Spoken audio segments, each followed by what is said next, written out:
अस्सलाम वालेकुम guys, welcome to our podcast. तो आज हम छोटा सा कंपैरिजन करने लग गए हैं शारजा और दुबई का।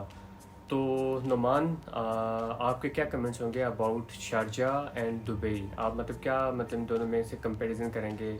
शारजा के बारे में कुछ बताएं और दुबई के बारे में भी बताएं।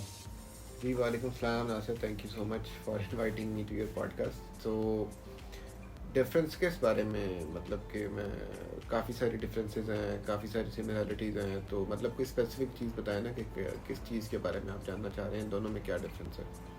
तो नुमान, मैं एक चीज़ पूछना चाहता हूँ, कुछ आप मुझे बताएं रूल्स इसके, शारजा के दुबई के, अगर इनमें कुछ डिफरेंस है। सेकंड, आप प्राइजेस के बारे में बताएं, प्राइजेस में कोई डिफरेंस है कि नहीं शारजा की प्राइजेस में, दुबई की प्राइजेस में।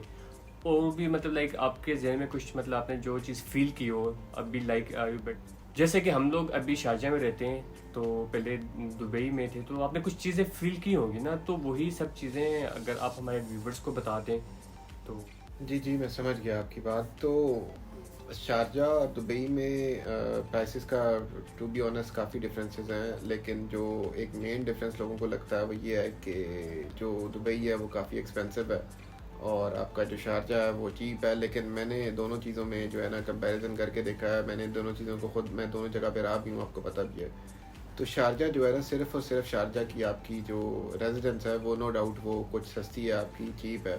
जैसे फॉर एग्जांपल अगर कोई अपार्टमेंट आप लेते हैं दुबई में तो वो आपको 15-20,000 30,000 दिरहम्स ईयरली का मिलता है। तो वही सेम अपार्टमेंट आपको 30,000 वाला शारजा में आपको 18,000 में मिल जाएगा। बट ये देखें, ये चीज़ तो डिपेंड करती है लोकेशंस के ऊपर। जिस तरह आप कह रहे हैं कि अगर इस तरह, तो वो चीज़ तो आप दुबई में भी ले सकते हैं 15, 20, 25 में। नहीं, लोकेशन पे भी डिपेंड करती है, लेकिन बात यह है कि आप 30,000 में दुबई में अगर आप स्टूडियो अपार्टमेंट लेंगे तो वही अपार्टमेंट आपको शारजा में 12,000 में मिलेगा। तो ये 18,000 का गैप है। दूसरा, अगर आप कहते हैं ना कि आप लोकेशन पे डिपेंड करती है, शारजा में भी काफ़ी अच्छी लोकेशन है, लेकिन मैं आपको हमेशा से यही रिकमेंड करूँगा कि जब भी आपने कोई अपार्टमेंट लेना है, अगर आपका शारजा में कोई काम नहीं है और आप किसी जगह को चूज़ करना चाह रहे हैं तो आप दुबई को चूज़ करें। उसकी रीज़न ये है कि रेजिडेंस दुबई में महंगी है, लेकिन दुबई में बाकी चीज़ें बहुत सस्ती हैं एज़ कम्पेयर टू शारजा। आपकी डेली फूड बहुत सस्ता है, आपकी जो डेली क्या कहते हैं ग्रॉसरी है या मंथली ग्रॉसरी है वो एज़ कम्पेयर टू शारजा वो बहुत सस्ती है। तो रेजिडेंस के बाद जब वो है ना आपकी जो मंथली ग्रॉसरी होती है और उसमें काफ़ी डिफरेंस है। जैसे कि आप कोई भी चीज़ ग्रॉसरी अगर आप शारजा में कर रहे हैं तो वो आप कर रहे हैं 1,000 दिरहम मंथली की, जस्ट एन एग्जांपल। तो वही ग्रॉसरी आप दुबई में जो है ना 700 में करेंगे। उसके अलावा सीवा जो इनकी Sharjah electric and water authority है उसके बिल्स ज़्यादा है एज़ कम्पेयर टू दीवा दुबई के। तो एक शारजा और दुबई में जो डिफरेंस था चीप होने का, वो शारजा सिर्फ रेजिडेंस में चीप है, बाकी किसी चीज़ में चीप बिल्कुल नहीं है, और इनफैक्ट दुबई से ज़्यादा उसकी प्राइसेस है। तो at the end of the day आपको बात वही पड़ जाती है कि जो आपने दुबई में वो रेजिडेंस के पैसे ज़्यादा दिए हैं, तो वही यहाँ पे आप छोटे छोटे पार्ट्स में आप हर चीज़ के पैसे ज़्यादा दे रहे हैं। तो एंड पे हिसाब कान इधर से पकड़े या उधर से पकड़े हैं, हिसाब वही पड़ जाता है आपको। तो पर्सनली मेरे हिसाब से दुबई बेहतर है एज़ कम्पेयर टू शारजा, आपके रहने के लिए नहीं, पूरे रहने के साथ साथ आपकी हर चीज़ के लिए। तो रूल्स एंड रेगुलेशंस के बारे में आप क्या कहेंगे? इन दोनों स्टेट्स या सिटी के हैं इनको, तो इनकी रूल्स एंड रेगुलेशन में क्या डिफरेंस है? और दूसरा जो रूल्स की बात रही ना, तो शारजा और दुबई काफ़ी डिफरेंट स्टेट्स हैं as compare to rules and regulations. तो काफ़ी सारी चीज़ें जो दुबई में आपको मिलती हैं वो शारजा में आपको बिल्कुल नहीं मिलेंगी। शारजा इंटरनेशनल हब वैसा नहीं है जैसा दुबई है, तो दुबई में हर तरह के लोग आपको मिलते हैं। शारजा में भी हैं, काफ़ी नेशनैलिटीज़ हैं, काफ़ी दुनिया के लोग यहाँ पे रहते हैं, लेकिन शारजा जो है ना एक कंट्रोल्ड इन्वायरमेंट में काम कर रहा है। उनको उनके अपने स्पेसिफिक रूल्स हैं, उनकी अपनी चीज़ें हैं जो वो इम्प्लीमेंट करते हैं। और दुबई में ऐसा नहीं है, दुबई में रूल्स बहुत स्ट्रिक्ट हैं, लेकिन इन चीज़ों के बारे में बिल्कुल स्ट्रिक्ट नहीं है। वो आप अपना फ्रीली वहाँ पे मूव कर सकते हैं, फ्रीली कुछ भी कर सकते हैं। और ड्रेसिंग, वहाँ पे ड्रेसिंग सेंस जो है दुबई में आपकी कैसी भी बोल्ड ड्रेसिंग भी आप करना चाहें तो नो इशू वहाँ पे कर सकते हैं, लेकिन शारजा में इस चीज़ की पाबंदी ज़रूर है। क्योंकि यहाँ पे मैंने मोस्टली जो मैंने वो एक्सपीरियंस किया, यहाँ पे फैमिलीज़ रहती हैं और ऐसी फैमिलीज़ होंगी जो कि शायद पाकिस्तान में भी इतना जो है अपने आप को कवर ना करती हों जितना यहाँ पे वो माशाल्लाह से बुरके में और उनका जो भी अबायाज़ वगैरह होते हैं उसमें चलती हैं। तो रूल्स एंड रेगुलेशन मेरे हिसाब से जो है ना वो शारजा के थोड़े से स्ट्रिक्ट हैं एज़ कम्पेयर टू दुबई। अच्छा, तो नुमान, अगर मैं आपसे पूछूं जॉब और बिजनेस का डिफरेंस बता दें दोनों सिटीज़ का, क्योंकि लाइक मैं भी दोनों सिटीज़ का इस वजह से पूछूँ कि हमारा मोस्टली विज़िट आपको भी पता है कि इन 2 सिटीज़ में ज़्यादा हुआ है, लाइक स्टेट भी कह सकते हैं, सिटी भी कह सकते हैं।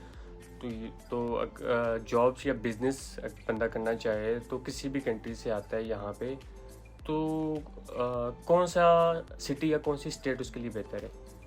अच्छा, तो जॉब्स का और बिजनेसेस का आपने पूछा है, तो अगर तो आपने बिजनेस करने आना है या जॉब करने आना है तो आपकी पहली प्रायोरिटी होनी चाहिए मेरे भाई दुबई। दुबई जो है ना इंटरनेशनल हब है, उसको आप इस चीज़ को कभी भी डिनाई नहीं कर सकते कि दुबई दुबई में आपके पास अपॉर्चुनिटीज़ नहीं है, दुबई में आपके पास जॉब्स नहीं है, दुबई में आपके पास बिजनेस अपॉर्चुनिटीज़ नहीं है। हाँ, दूसरा ये है कि हाँ, अगर आप अपने रनिंग बिजनेस को आप एक्सपेंड करना चाह रहे हैं और जो कि आपका दुबई में अच्छा बिजनेस चल रहा है, तो डेफिनेटली आपके पास शारजा एक अच्छी ऑप्शन है। एक तो दुबई से वो इतनी ड्राइव, एक 10 मिनट की ड्राइव के डिस्टेंस पे है, और दूसरा आप इजीली वहाँ पे शारजा की ऑडियंस को टारगेट कर सकते हैं। तो ये मतलब कि मेरी अपना ओपिनियन यही है कि अगर आप पाकिस्तान या किसी भी कंट्री से बिज़नेस करने आ रहे हैं तो वो आपको सबसे पहले जो लैंड करना है ना, वो आपको सिटी ऑफ अपॉर्चुनिटीज़ जो कि दुबई है वहाँ पे लैंड करना चाहिए। वहाँ पे आपको देखना चाहिए, वहाँ पे आपको एक्सप्लोर करना चाहिए कि क्या कर सकते हैं। उसके बाद अगर आपके 1 2 साल 3 साल आप अपने बिजनेस को एक्सपेंड करते हैं किसी और सिटी में, तो Sharjah is the number 1 option to expand your current running business. तो आप की रिकमेंडेशन क्या होंगी अबाउट फैमिली रेजिडेंस? अगर फॉर एग्जांपल कोई आते हैं किसी भी कंट्री से यूएई में, तो मतलब आपको मैं 2 चॉइसेस देता हूँ, दुबई या शारजा। सो आप मतलब क्या मतलब रिकमेंड करेंगे हमारे यूज़र्स को, क्या एडवाइस देंगे कि वो कहाँ पे अपनी फैमिली को सेटल करें? अच्छा, अगर मैं फैमिली रेजिडेंस की बात करूँ ना, तो मेरा अपना ओपिनियन ये है कि शारजा जो है, अगर मैं अपनी कभी फैमिली शिफ्ट करता हूँ तो यूएई में, तो मैं प्रेफर करूँगा शारजा को।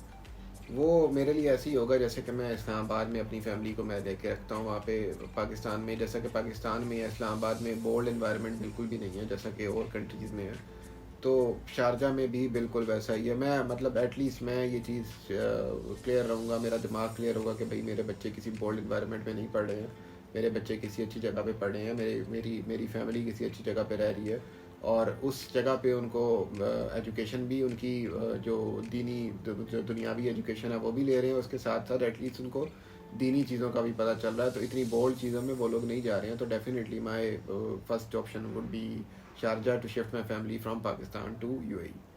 तो नुमान, आप क्या कहेंगे जो हमारे भाई वेरा पाकिस्तान से दुबई आना चाहते हैं या किसी भी कंट्री को जाना चाहते हैं, तो आप उनको क्या लाइक मतलब बोलेंगे, आप उनको क्या एडवाइस देंगे या आपकी रिकमेंडेशंस उनके लिए क्या होंगी? अच्छा, बड़ा बड़ा ज़बरदस्त क्वेश्चन है आपका ये। तो आपको जैसे मेरा भी पता है कि हम लोगों ने काफ़ी मिल के साथ काम भी किए हैं, बिजनेस भी किए हैं, इस एज में एटलीस्ट हमें बहुत सारा अच्छा एक्सपीरियंस भी हो चुका है अब तक। तो दुबई आने वालों के लिए, यूएई आने वालों के लिए, या पाकिस्तान से निकल कर किसी भी कंट्री जाने वाले के लिए ना, सबसे इम्पोर्टेंट चीज़ ये है कि मेरे भाई, जब भी आप पाकिस्तान से निकल रहे हैं ना, तो जब आप किसी और कंट्री के एयरपोर्ट पे लैंड करते हैं, तो खुदा के वास्ते अपनी पाकिस्तान की सोच को, अपनी पाकिस्तान की साइकोलॉजी को वहीं छोड़ के आएँ। यहाँ पे कुछ भी वैसा नहीं है। पाकिस्तान में आपको लगता है कि ज़िंदगी बहुत आसान है, बहुत मुश्किल है, लेकिन जब आप यहाँ पे आते हैं ना, तो असल ज़िंदगी आपकी तब शुरू होती है। आपको पता चलता है कि भाई आपने मार जो पाकिस्तान में खाई है वो कुछ भी नहीं है। यहाँ पे जो असल मार पड़नी है ना आपको, वो मार है। और दूसरा, कामयाबी और नाकामी अल्लाह के हाथ में है, ज़ाहिर सी बात है। लेकिन ये है कि जो बंदा यहाँ पे पहले 90 दिन में, 90 डेज़ में जो मार खा लेता है ना, वही सिर्फ यहाँ पे सरवाइव कर सकता है और कामयाब हो सकता है। इसके अलावा कुछ भी नहीं हो सकता। दूसरी चीज़ ये है, जब भी आप किसी आउट ऑफ कंट्री जा रहे होते हैं, चाहे वो यूएई है, चाहे वो कोई भी है, तो एक आपको मेरी एडवाइस है कि आप पहले से सोच कर आएँ कि आपको वहाँ पे करना क्या है, और अपना एटलीस्ट 90 डेज़ का आप लोग प्लान सेट करके आएँ कि आपको पहले 90 डेज़ में अपना स्केड्यूल क्या रखना है, आपने क्या करना है, क्या नहीं करना, क्या खाना है, इनफैक्ट क्या पीना है। यहाँ तक आप लोग अपना स्केड्यूल बना के आएँ, अपनी एक फाइनेंशियल स्टेटमेंट बना के आएँ कि भाई मेरे पास इतने पैसे हैं, मुझे ये चीज़ें इतने दिनों में करनी है, और अगर नहीं होती हैं तो मेरा सेकंड, उसके बाद स्टेप क्या होगा, अगर सेकंड स्टेप फेल होता है तो मेरा थर्ड प्लान क्या होगा। मुंह उठा के कभी भी मत आ जाएं। और ऐसे मैंने टू बी ऑनेस्ट, मैंने चीज़ें जो फेस की हुई है ना, वो मैं आप लोगों को बता भी नहीं सकता, आपको अच्छे से पता नासिर कि हम लोगों ने क्या क्या फेस किया हुआ। तो जब भी आप आएँ अपने अपने टूर को, अपने एक एम्प्लॉयमेंट प्लान को या बिज़नेस प्लान को जो पक्का उसको स्केड्यूल करके आएँ, और वैसे कभी मुँह उठा के मत आएँ। और काफ़ी सारे लोग हैं जो यहाँ पे कामयाब हैं, और पाकिस्तानी आपने और मैंने मिल के पिछले दिनों में काफ़ी सारे लोग एक्सप्लोर किए हैं, देखे हैं, जो कि बिलियनर्स हैं।